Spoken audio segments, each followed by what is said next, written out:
valuing the people that are around you.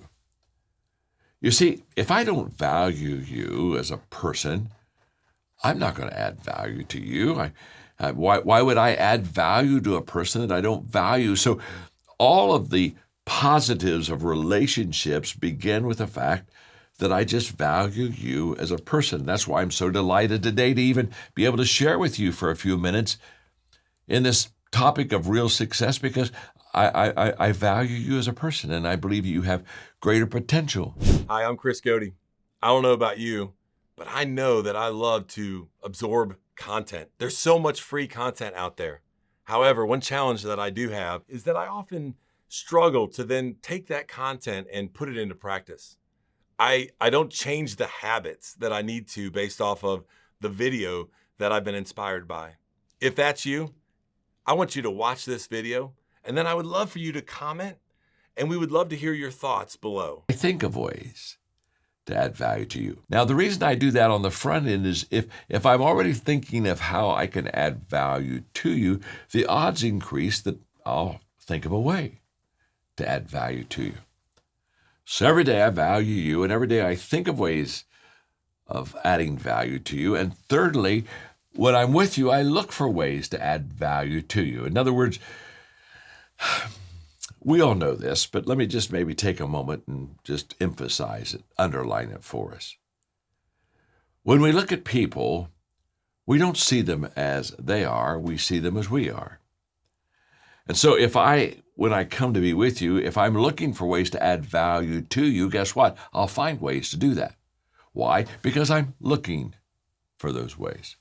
Just as, to be honest with you, if I sat down with you and I wasn't thinking or looking at any way to add value to you, the odds would be high that I wouldn't add value to you at all. Why? It wasn't in my thoughts. I wasn't looking for that.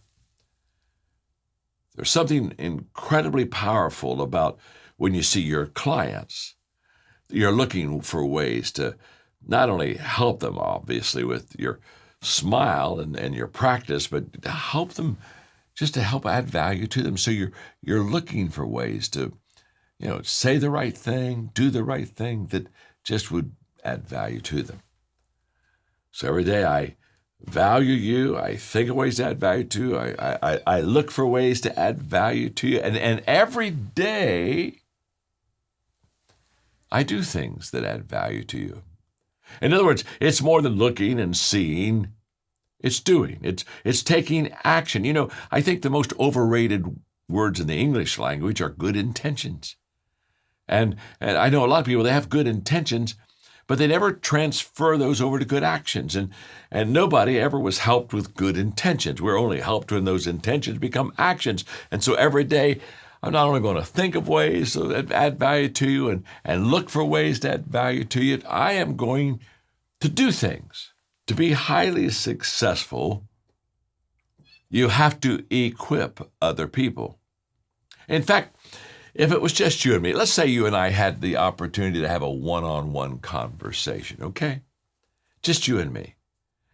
If I could sit down, I would ask you 2 questions that will greatly determine the success of your business. The first question I'd ask is very simple. What are you doing to develop yourself? What's your personal growth plan? The reason I ask that question is your people can only grow to the level that you grow. Sometimes as leaders, we keep our people from developing because we've not developed ourselves. It's true that people follow the leader. So I have to be able to go high if I want my people to go high. I have to be able to go far if I want my people to go far. So the first person I need to develop is myself. Not because I'm selfish, just because the better I grow and develop, the more I can enable others to do the same thing. So question number 1 is, what are you doing to develop yourself? And now you know what question number 2 is, what are you doing to develop others? That's all about equipping your staff. And the powerful thing about equipping is that when you begin to train and equip people, you compound all of your success. You compound your time, because now others are helping you do things.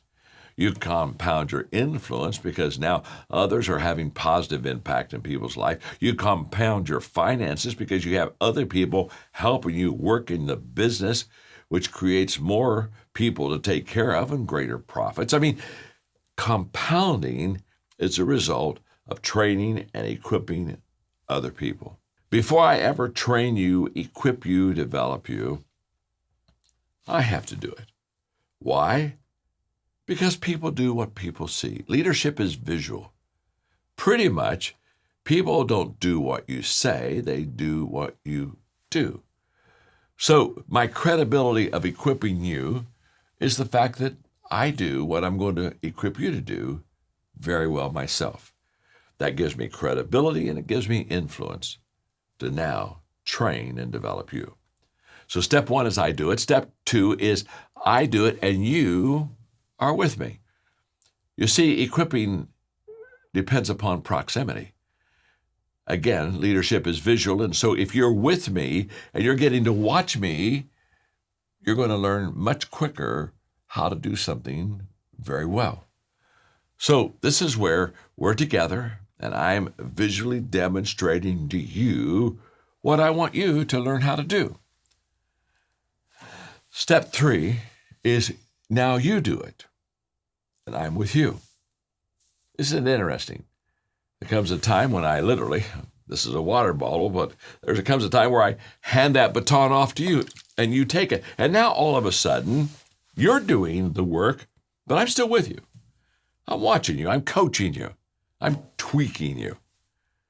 Every time we're finished doing a project, whatever it is, you and I may sit down for 15 minutes and we may just kind of review what happened. And now I'm sharing with you maybe how you could even do it more effectively. But again, we're together, but now you're leading and I'm observing, coaching, and helping you.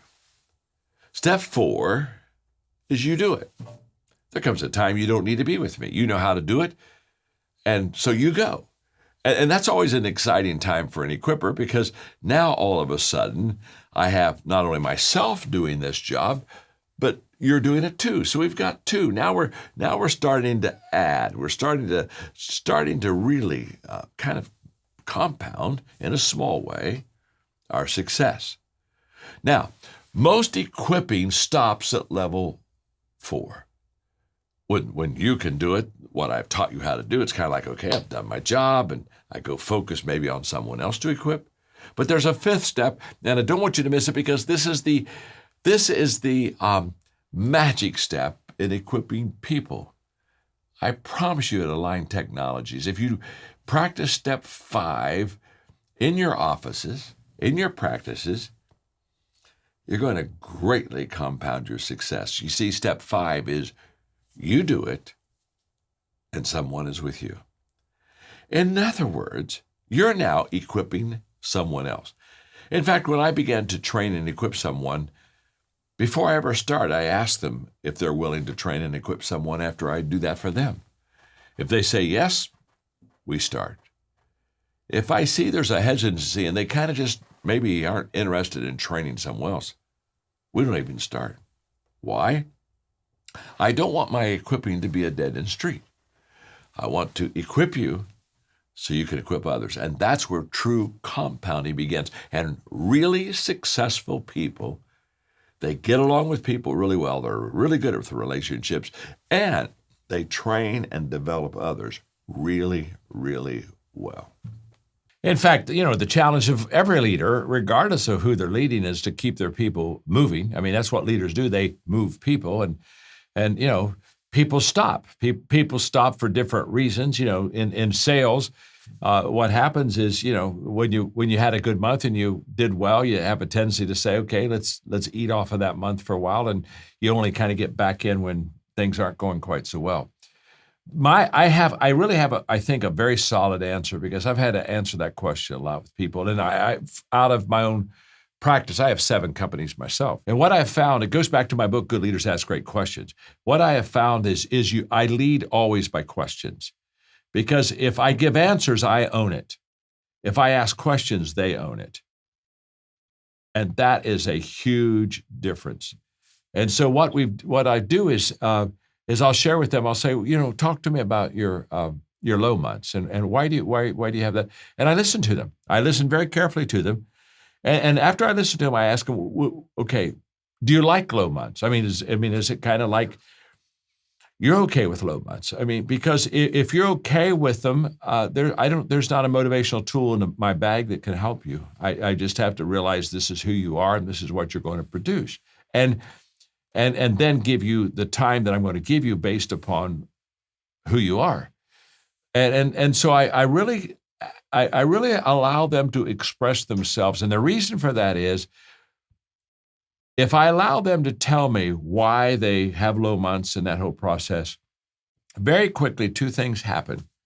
Awareness really rises. Because, when people say they're self-aware, they're not self-aware. The only self-awareness anybody has is somebody walked in their life and it made them aware of it.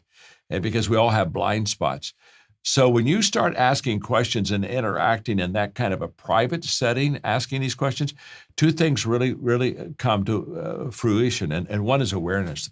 All of a sudden they think, wow, yeah, I guess I would rather not have low months. Well, let's talk about it in that whole process. And then the second thing is an understanding of how I'm going to lead you. I would look at you and say, when you have a low month, do you want me to kick you in the butt?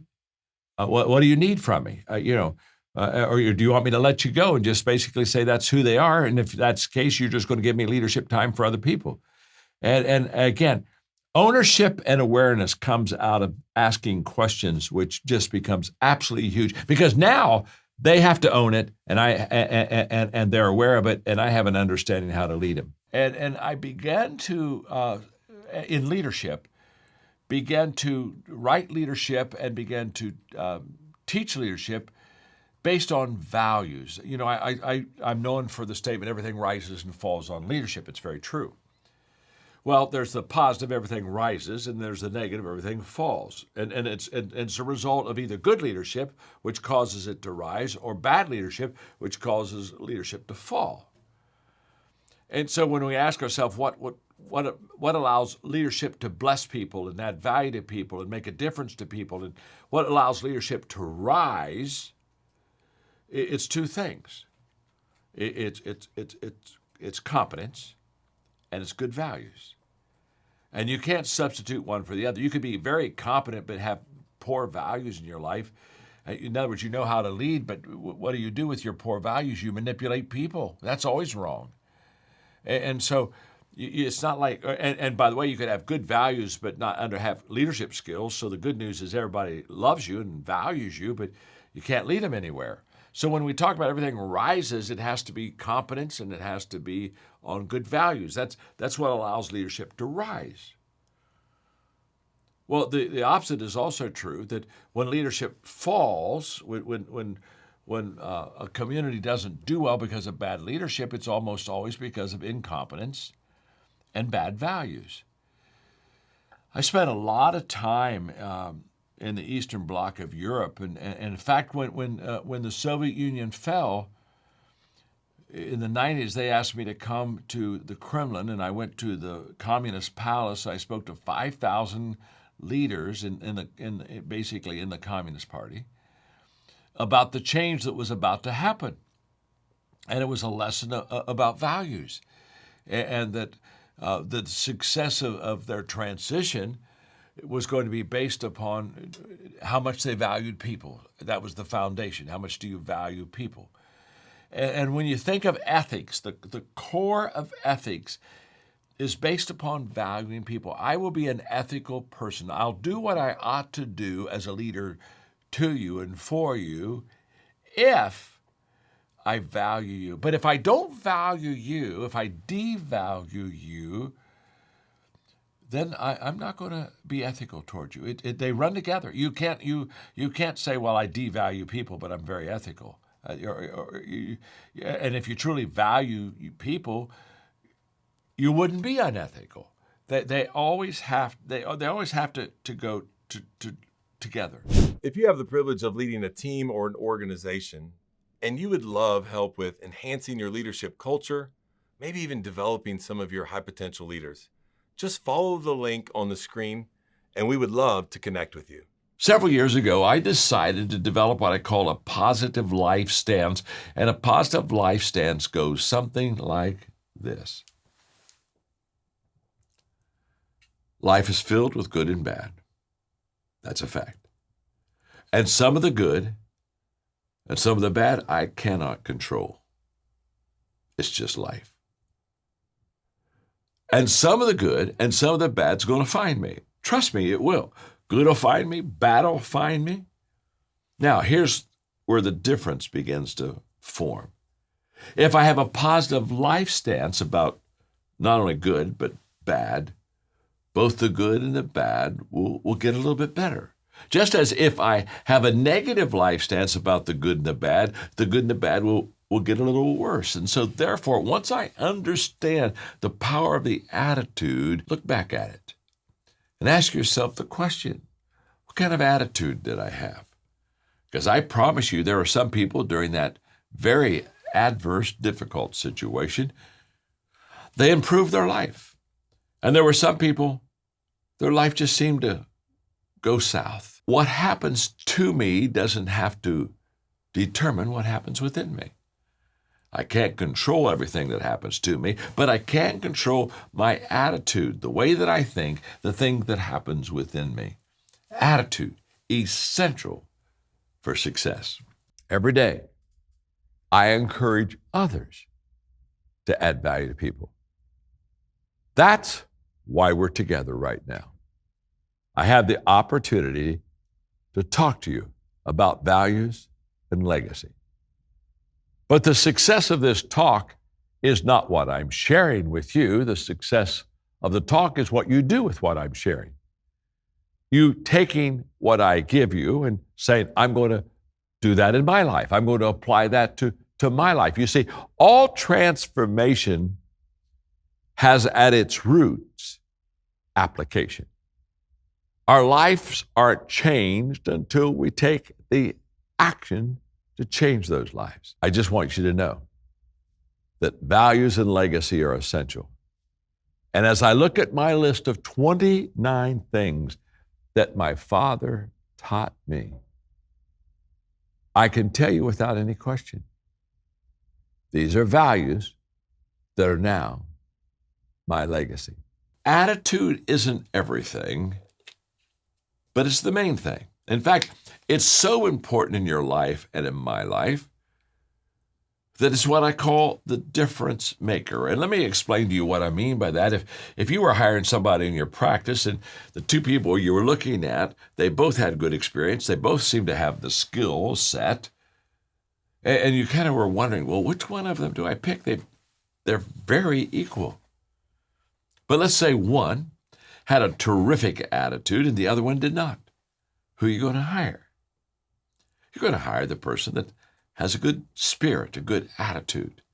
Now, all of a sudden, when all things are equal, attitude makes all the difference in the world. Our attitude, our positive life stance is going to be absolutely essential for us if we're truly going to overcome adversity such as what we have gone through in our life.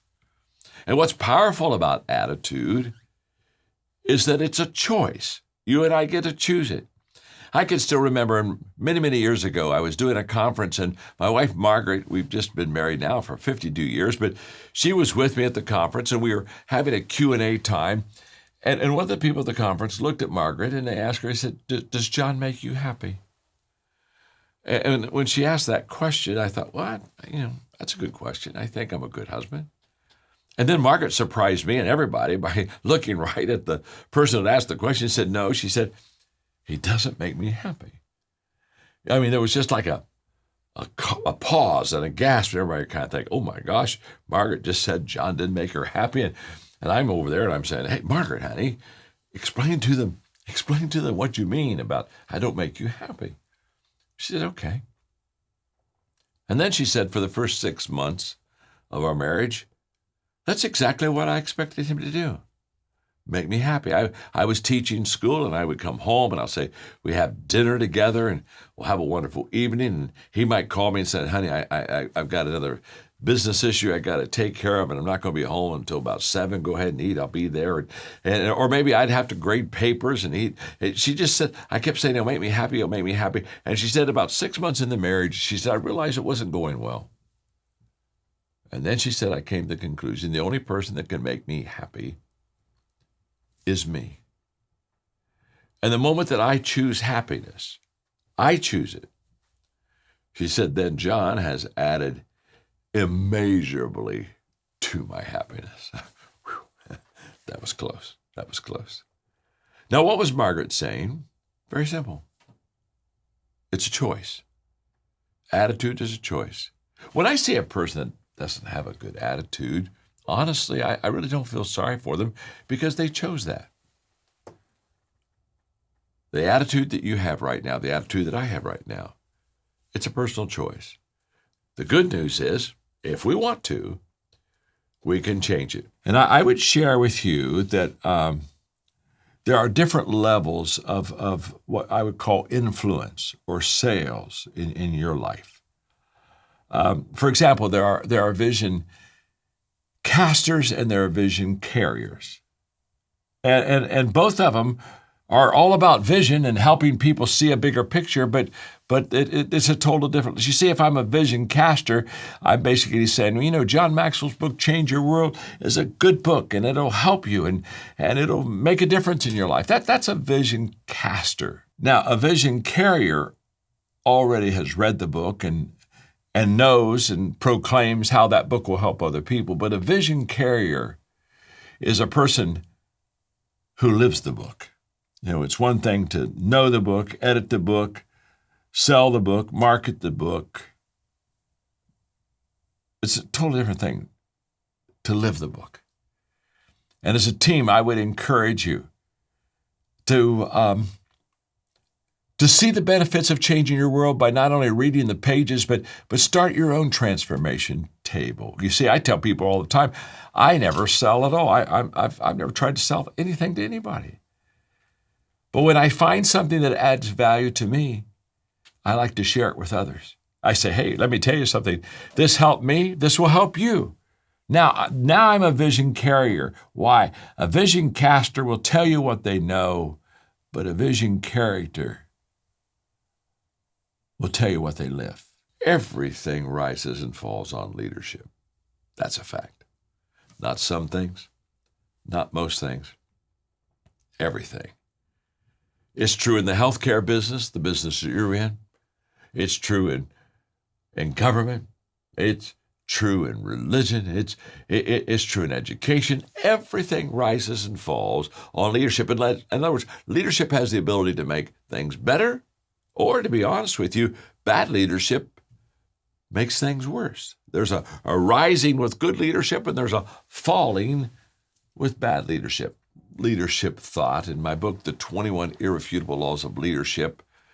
The first law that you read about as you open the pages of that book is the law of the lid, L-I-D. And the law of the lid just simply says how well you lead determines how well you succeed. That's a fact. That's true in your business. That's true in my business. That's true in every person's life. So let me illustrate it visually. Let's say I'm an average leader. From a 1 to a 10, let's say I'm a 5, okay? And let's say this hand represents my leadership lid. This is the leadership skill level of John Maxwell. These are my leadership gifts, okay? This is my lid. This is how well I lead. It's a 5. It's not a 6. It's just an average. I'm a 5. If this is my leadership lid, and this hand represents my business will come under, but never go higher.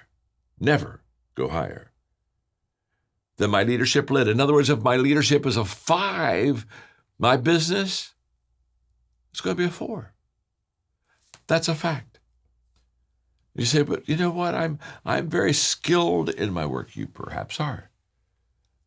But your leadership lid is going to determine the size of your business. But what I really know is that you can learn how to lead. That's a fact, because leadership is influence. Nothing more, nothing less. And the moment people break down leadership as influence, and ask themselves, how do I develop and gain influence in my life? To be honest with you, at that point, they're going to be very, very successful. So if you can develop yourself as a leader, let's go back to the illustration I gave a moment ago. From a 1 to a 10, if I'm an average leader and my leadership lid is a 5, my business at Align Technologies, it's going to be a 4. But if I can develop and grow my leadership, I can go from a 5 to a 6. You see, now I'm starting to raise my lid. I could maybe go to be a 7. And the moment that I raise my leadership lid, what happens to my business? Now it has room to grow. It has nothing hindering it. It can go from a 4 to a 5 to a 6. You see, as my leadership grows, so does my business. That's a fact. To now begin to follow this process, because it's the best thing you can do for yourself, but it's also the best thing that you can do for others. I encourage you to be a person of significance, not just a person of success. Now, success is wonderful, it's important, but success is pretty much about me. It's very personal. It's how well I do in life, and how well I provide for my family and my home, and it's all about me. Significance is all about others, and I want to encourage you to become a person of significance. As you're in this incredible world of publication, I want to encourage you to constantly, intentionally add value to other people. I've known a lot of successful people that were not happy, but I've never met a person that does significance, that literally pours their life into others, that they're all fulfilled. They're all having a sense of inner deep satisfaction because they know it's not about them. In fact, Stephen talked about our training of leaders around the world, and we have a fairly large international presence. And in one of my companies, one of my nonprofit organizations, we do transformation through values training in other countries. We're only going to the country when we're invited by the president. We're in 3 countries now. We're getting ready to go into 2 more countries. We have 22 presidents that have already requested us to come in to be with them. And so I take my coaches on these trips. These coaches, they pay their way because they want to add value to people. They want to do what this teaching's all about because they know it's the best thing to do for themselves, the best thing to do for others. And so we go to train these facilitators of these transformation tables. We'll go in 5 days, train 25,000 facilitators. And I tell my coaches, I say, okay, now you've come to add value to people. You're living this life of significance. It's a beautiful thing. I said, but let me tell you this, by the end of the 5 days, you'll know that they added more value to you than you added value to them. Why you gave yourself, why you lost yourself in them, you found yourself. And the statement I make is that once I tell my coaches, as we get ready to launch the first day, that they're about to do things of significance because it's all about other people. I say, once you have tasted significance, success will never satisfy you. Trust me. Once you've tasted significance, success will never satisfy. Connection matters. Connecting with people. Relating well to them. I wrote a book a few years ago called Everyone Communicates, Few Connect. I love that book. And it talks about the fact, how do you do more than communicate with people? How do you and I really connect with them? And this is essential because what happens is this. As a leader, we have to find the people before we can lead the people. Oh my. You see, a lot of people, they just try to lead, but they don't find. When I teach leadership, I talk about what I call the 7 motivations of people's lives, because we're not all motivated by the same thing. And if I'm going to lead a person well, I don't lead them according to what motivates me. I lead them according to what motivates them. And so I've got to ask questions. I can't just assume. Assumption's the mother of all leadership mess-ups.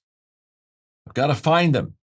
And how do I find them? How do I find what motivates them? By asking questions. I was in New York City, and I was doing several press interviews and media stuff. And it was interesting. one of the reporters asked me the question. They said, "John, what's the difference in your leadership now than it was, 30 years ago?" And I said, well, the biggest difference is when, 30, 40 years ago, I led by direction. I knew what I wanted to accomplish. And so I just got people on my leadership train and said, that's the hill, let's go get it. Today, I lead by asking questions Because what I discovered was that not everybody wanted to go to the same hill I wanted to go, and not everybody wanted to go for the same reason.